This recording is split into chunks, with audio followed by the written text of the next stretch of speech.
Good morning, class 7th student. I'm your mathematics teacher, Shivani Jaiswal. In this video, I will explain Unit 7 because this is your periodic test second topic. Let's start. Your topic is linear equation. तो आपको already मैंने linear equation क्या होता है वो बता दिया था, इक्वलिटी इक्वेशन, ये सारी चीज़ें आपको मैंने क्लासेस टाइम में बताई थी।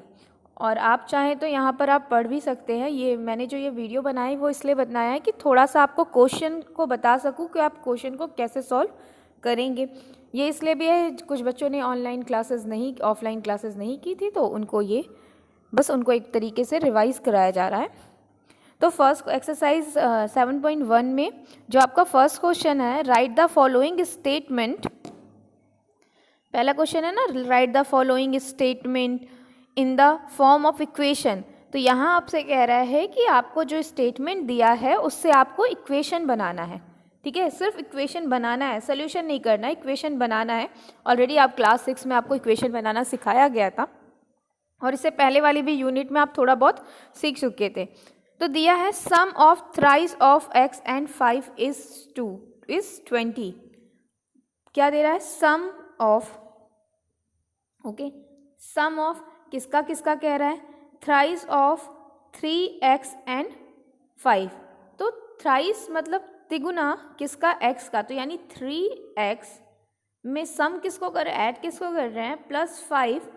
जब भी इज आता है या गिव्स आता है या रिजल्ट आता है तो वहाँ पर उसकी जगह जो साइन लगता है वो क्या लगता है? इक्वल का साइन लगता है। इज, गिव्स, इक्वल, रिजल्ट, तो वो क्या हो जाता है? इक्वल ले लेता है। तो वो किसके बराबर है? इज 20।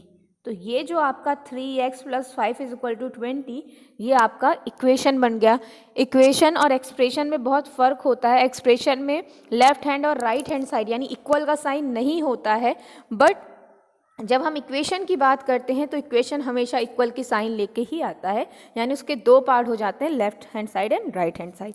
तो इस तरीके के यहाँ स्टेटमेंट दिए रहेंगे, उसको आपको क्या करना है? आपको समझ तो आता ही है क्योंकि ऑलरेडी आपने प्रैक्टिस की हुई है। तो आपको बस उस इक्वेशन को रीड करके अच्छे से रीड कीजिए और उसके बाद आपको उसका इक्वेशन बनाना है। जैसे 5 added to 6 time of a number gives 65। तो कह रहा है कि 5 को ऐड करते हैं 6 टाइम ऑफ ए नंबर, तो आप मानेंगे let the number be x। इसमें आप x, तो इसमें आप क्या करेंगे? 5 को ऐड करेंगे, लेकिन जब इस नंबर का आप क्या करेंगे? 6 टाइम मतलब 6x में आप क्या ऐड कर रहे हैं? +5। तो क्या आपको मिल रहा है? गिव्स, यानी रिजल्ट बोल रहा है 65। तो ये आपका क्या बन गया? इक्वेशन बन गया। ठीक, इसी तरीके से नेक्स्ट क्वेश्चन है आपका, right the statement for the following equation. तो आपको इक्वेशन दिया है, आपको उससे क्या बनाना है? स्टेटमेंट बनाने से y - 7 = 10। तो आप लिख सकते हैं कि 7 is subtracted from y is 10। Okay, इस तरीके से आप लिख सकते हैं। नेक्स्ट क्वेश्चन है, कन्वर्ट द फॉलोइंग सिचुएशन। यहाँ आपको कुछ सिचुएशन दी है in the form of equation. आपको यहाँ पर सोल्यूशन नहीं देना है, सिर्फ इक्वेशन बनाना है। ये भी याद रखें, यहाँ पर कोई सोल्यूशन नहीं देना है, सिर्फ इक्वेशन बनाना है। दिया है Rashmi is 26 year younger than her father. Rashmi जो है अपने फादर की एज से क्या है? 26 ईयर यंगर है। उसके बाद वो क्या कह रहा है? इसके बाद ये कह रहा है कि her father is 52 years old, यानी उनके फादर की एज आपको इक्वल के बाद का रिजल्ट मिल चुका है 52 ईयर्स, क्योंकि उनके फादर की एज आपको ऑलरेडी बता दी गई है कि 52 ईयर। तो ये 50 आपको लेफ्ट हैंड साइड मिल चुका है कि आपकी राइट हैंड साइड आपको मिल चुका है कि आपकी फादर की एज क्या है? इनके 52 ईयर्स। अब क्या कह रहा है कि ब्रैकेट्स में दिया है टेक रश्मि एज एज y ईयर। तो आपको पहले आप क्या मानते थे? जब आपको कुछ भी नहीं पता होता था तो आप x मानते थे, y मानते थे। तो सेम यहाँ पर भी आपको ऑलरेडी यहाँ पर आपको बता दिया है कि आप कौन सा वेरिएबल यूज़ करेंगे। तो यहाँ आपको क्या यूज़ करना है? y।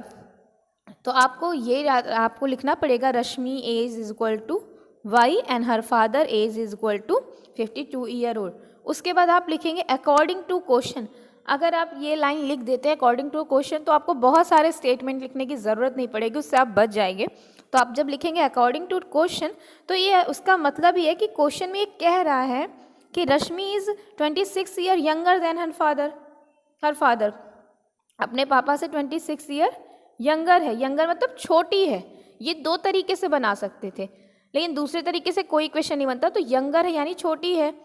तो अगर उसके पापा की एज 52 है, तो रश्मि की इस समय प्रेजेंट एज y है। y में हम क्या ऐड कर दें, 26 ऐड कर दें, तो क्या बन जाएगा 52। और ये कैसे आया ये भी आप देख लीजिए, क्योंकि रश्मि की एज उसके पापा की एज से 26 यंगर है यानी कम है। पर इस तरीके का जो फॉर्म होता है वो कोई इक्वेशन नहीं होता।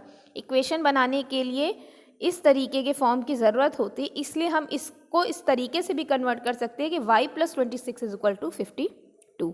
क्लियर है? ऐसे बहुत सारे क्वेश्चन हैं, ईजी हैं, इसको आप कर लेंगे। नेक्स्ट आपका है, ये क्वेश्चन ज़रा ध्यान से देखिएगा कि 5th क्वेश्चन है, check the whether the value given is the bracket in the solution of the given equation are not. Equation है या नहीं हम आपको बता चुके हैं कि इक्वेशन कैसे माना जाता है कि नहीं, जब दी हुई वैल्यू, ठीक है, जैसे वेरिएबल्स होती है उसकी दी हुई वैल्यू अगर उस इक्वेशन को सेटिस्फाई करती है, मतलब लेफ्ट हैंड साइड की वैल्यू राइट हैंड साइड के इक्वल आ जाती है, यानी वो इक्वेशन सही है। मतलब जो इक्वेशन दिया गया है, अगर हमने कोई जैसे यहाँ दिया है n +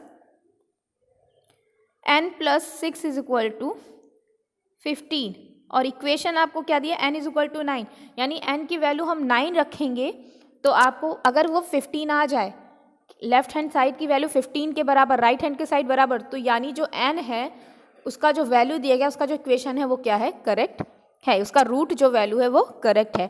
तो यहाँ n की जगह 9 रखते हैं, 9 + 6 = इसको करेंगे तो 15, यानी आप लिखेंगे left hand side = right hand side, तो आप लिखेंगे is the solution of the given equation is correct. Okay, इस तरीके से। अब इसके बाद आपका जो नेक्स्ट एक्सरसाइज है 7.2, वो आपको method for solving linear equation है। आपको 3 तरीके के मेथड्स दिए गए हैं, elimination method, transposition method, cross multiplication method. तो एग्जाम में जो क्वेश्चन आएंगे वो आपको कोई ऐसा मेंशन नहीं रहेगा। ये मेथड इसलिए यहाँ पर दिया गया है कि आप मेथड को यूज़ कर सकिए, मतलब उस हर मेथड को जाने कि किस तरीके से सॉल्व होता है, फिर आपको जो इजी लगे। अगर एग्ज़ाम में ये नहीं मेंशन है कि आप एलिमिनेशन मेथड से कीजिए, ट्रांसपोजिशन मेथड से कीजिए या क्रॉस मल्टीप्लिकेशन से, तो आपको जो मेथड अच्छे से आता है, जो आपको सुटेबल लगता है, आप उस तरीके के मेथड से क्रॉस कीजिए। एलिमिनेशन मेथड में हम एलिमिनेट करते हैं, जो हम लेफ्ट हैंड साइड में अगर x के अलावा कोई भी चीज़ें रहती हैं तो उसको हम क्या करते रहते हैं, एलिमिनेट करते करते हम उसको सिर्फ वहाँ पर x रखते हैं। और याद रखिए जो भी एडिशन, सब्सट्रैक्शन, मल्टीप्लाई, डिवाइड हम लेफ्ट साइड करते हैं उसको x बनाने के लिए सेम प्रोसेस हमें राइट साइड भी करना पड़ता है। ट्रांसपोजिशन मेथड में हम लेफ़्ट साइड सिर्फ x की वैल्यू रखते हैं, बाकी सारी चीज़ें हम राइट साइड भेजते हैं। या ये भी होता है कि लेफ़्ट साइड की जब भी कोई चीज़ राइट साइड जाएगी, अगर वो चीज़ लेफ़्ट साइड में ऐड है, सब्सट्रैक्ट है, मल्टीप्लाई, तो जस्ट उसका अपोजिट होगा। अगर ऐड है तो राइट साइड जाते ही सब्सट्रैक्ट हो जाएगा, मल्टीप्लाई है तो राइट साइड जाते ही डिवाइड हो जाएगा, डिवाइड है तो मल्टीप्लाई, इस तरीके से। क्रॉस मल्टीप्लिकेशन, आप ऑलरेडी क्रिस क्रॉस मल्टीप्लिकेशन जानते हैं। क्रॉस मल्टीप्लिकेशन में क्रॉस मतलब फर्स्ट के न्यूमरेटर से सेकंड का डिनोमिनेटर मल्टीप्लाई होता है और सेकंड के न्यूमरेटर से फर्स्ट का डिनोमिनेटर मल्टीप्लाई होता है, और इस तरीके से सोल्यूशन करते हैं। हम आते इक्वेशन पे 7.2 का क्वेश्चन नंबर फर्स्ट है, 2x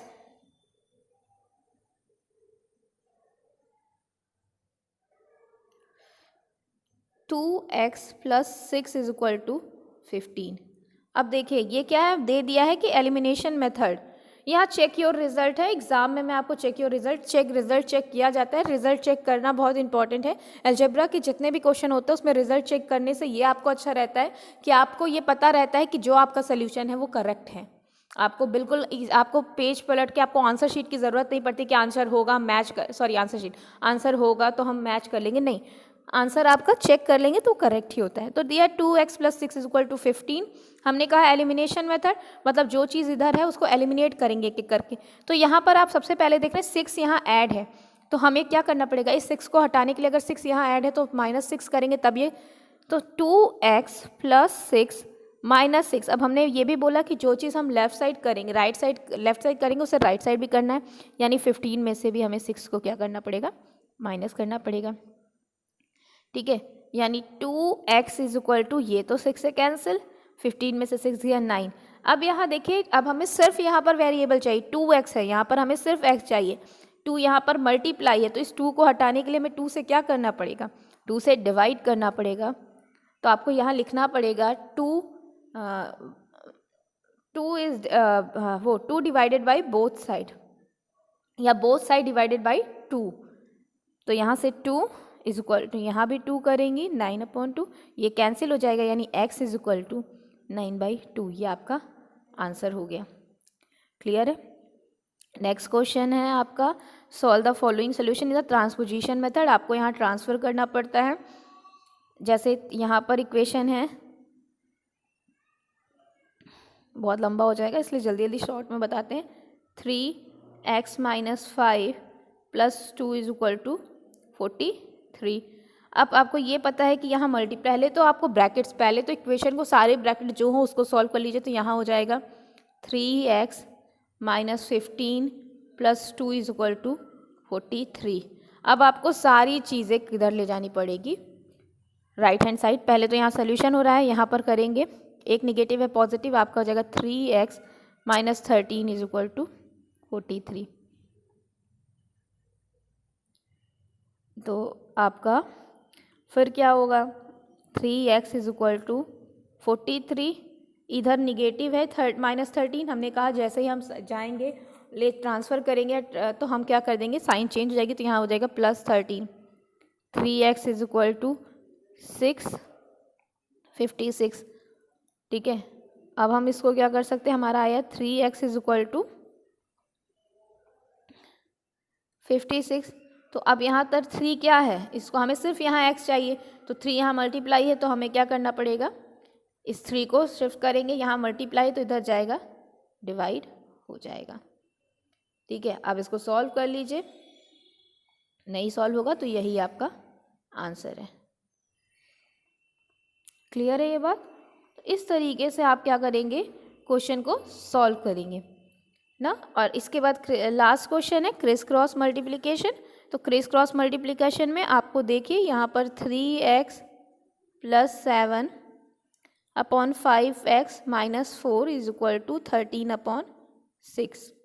ओके, तो 6 को आप इससे और 30 इससे, यानी 6 ब्रैकेट में 3x + 7 इज इक्वल टू हो जाएगा 13 ब्रैकेट में 5x - 4। अब क्या है, इसको मल्टीप्लाई करेंगे, अंदर इसे मल्टीप्लाई करेंगे, सॉल्व करेंगे। चाहे इसके बाद आप एलिमिनेशन मेथड यूज़ कीजिए, चाहे आप ट्रांसपोजिशन मेथड करके पूरा सोल्यूशन कर लीजिए। तो ये तो हो गया आपको कि आपको दोनों एक्सरसाइज एक्सप्लेन कर दी। जो आपकी थर्ड एक्सरसाइज है 7.3, उसको बताए, उसको आपको सॉल्व करना, वहाँ इक्वेशन दिया रहेगा।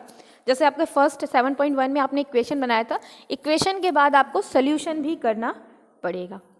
तो देखिए, प्रॉब्लम्स ऑफ लीनियर इक्वेशन, जो वर्ड प्रॉब्लम्स है उसे आप कैसे सॉल्व करेंगे, उसके कुछ टॉपिक दिया है। ठीक है, कि कैसे आप 1 बाय 1 अगर इस स्टेप से चलेंगे तो आपको मिस्टेक नहीं होगी। फर्स्ट स्टेप का है, read the problem carefully and note what is given, what is required. अच्छे से पढ़िए और देखिए कि क्या आपको दिया हुआ है और क्या आपसे मांग रहा है, किसकी आपको ज़रूरत है। अच्छे से क्वेश्चन पढ़ के आप ये देख लिए कि क्या आपको दिया हुआ है, क्या आपको ज़रूरत है। Denote the unknown quantity by some letters से x, y, z, a, b, c etcetera.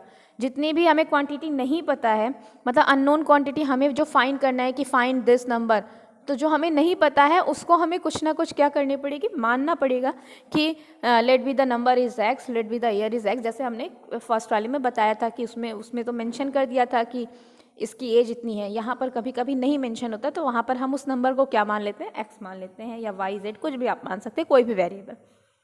फिर translate the statements of the problem into the mathematical statement. आपको ऑलरेडी स्टेटमेंट को मैथमेटिकल करना आता ही है, 7.1 में आपने देख लिया। तो ठीक है, जो दिया है उसी स्टेटमेंट को आप मैथमेटिकली तरीके से इक्वेशन में लिखने की कोशिश कीजिए, using the condition given in the problem from the equation. जो कंडीशन दी है कि इसकी एज ज़्यादा है, कम है, तो वो सारी कंडीशन को उस इक्वेशन को लिखते वक्त अप्लाई कीजिए। Solve the equation for the unknown quantity. हमेशा जो इक्वेशन है अननोन क्वांटिटी से ही सॉल्व करते हैं, मतलब हमारे पास तो नोन नहीं होती है, बाद में हमें मिलती है, पता चलती है क्या है, पहले तो वो हमारे लिए क्या है, अननोन क्वांटिटी। तो अननोन क्वांटिटी से ही हम इक्वेशन सॉल्व करते हैं। Check whether the solution satisfy the equation. फिर आपका जो रिजल्ट आया है उसको आप इक्वेशन में डालकर वो पुट करके देखिए कि रिजल्ट लेफ्ट हैंड साइड का और राइट हैंड साइड का इक्वल आ रहा है या वो स्टेटमेंट के अकॉर्डिंग ट्रू है, तो आप क्या कर सकते हैं, उसको कर सकते हैं। जैसे कि फर्स्ट क्वेश्चन दिया है 7.3 में, the sum of two consecutive number is 37, find the number. यहाँ पहले ही कह दिया फाइंड द नंबर्स। ध्यान से क्वेश्चन पढ़ लीजिए, कॉन्जिक्यूटिव नंबर है, दिया है कॉन्जिक्यूटिव। कॉन्जिक्यूटिव मतलब लगातार 1 2 ये कॉन्जिक्यूटिव नंबर, तो 2 3 ये कॉन्जिक्यूटिव। तो आपको इस तरीके के नंबर होना, उनका सम करना है और उसका रिजल्ट किसके बराबर आ रहा है, 37, और आपको नंबर फाइंड करना है। तो आप मानेंगे लेट द नंबर भी, हमें अननोन क्वांटिटी एक मानना पड़ेगा नंबर, तो हम लेट द नंबर भी x मान लिए। अब अगर हम x माने हैं तो दूसरा नंबर कॉन्जिक्यूटिव के कंडीशन के अकॉर्डिंग दूसरा नंबर क्या होगा, अगर पहला नंबर x होगा तो दूसरा नंबर होगा x+1, क्योंकि हमने बताया 1 2 ये कॉन्जिक्यूटिव नंबर है, 2 3 यानी 1 में 1 ऐड किया तो 2 आ गया, 2 में 1 ऐड किया तो 3। तो इस तरीके लगातार आने वाले नंबर क्या होते हैं, कॉन्जिक्यूटिव नंबर होते हैं। तो एक नंबर अगर x हुआ तो दूसरा क्या हुआ, x+1, यानी x+1 इज इक्वल टू किसके बराबर दिया है, 37, यानी 2x+1 is equal to, solution करने आता है 37। 2x यहाँ हमें क्या करना है, इसको वेरिएबल को सिंगल रखना है, 1 इधर ले जाएंगे, यहाँ ऐड है तो इधर सब्सट्रैक्ट हो जाएगा, यानी 2x इज इक्वल टू 36। अब यहाँ 2 मल्टीप्लाई है तो divide x is equal to 36/2 cancel कर दीजिए, x इज इक्वल टू 18। यानी पहला जो नंबर है वो, दोनों नंबर आपसे पूछा है फाइंड द नंबर्स, यानी जो पहला कॉन्जिक्यूटिव नंबर है वो 18 है, 18 आया, तो दूसरा x की वैल्यू 18 आ गई, तो दूसरा कॉन्जिक्यूटिव नंबर क्या लिया था, x+1, तो उसकी वैल्यू क्या आ जाएगी, 18+1, इट मीन्स 19। तो आपको ये लिखना पड़ेगा द नंबर्स इज 18 एंड 19, पूरा क्वेश्चन। ओके, इस तरीके से आप सॉल्व कर लेंगे, एग्जाम्पल देख लेंगे। मुझे नहीं लगता कि किसी तरीके की आपको प्रॉब्लम आएगी फेस करने में, तो अच्छे से पढ़िए। यूनिट 7 ही आपके एग्ज़ाम में आएगा। Thank you.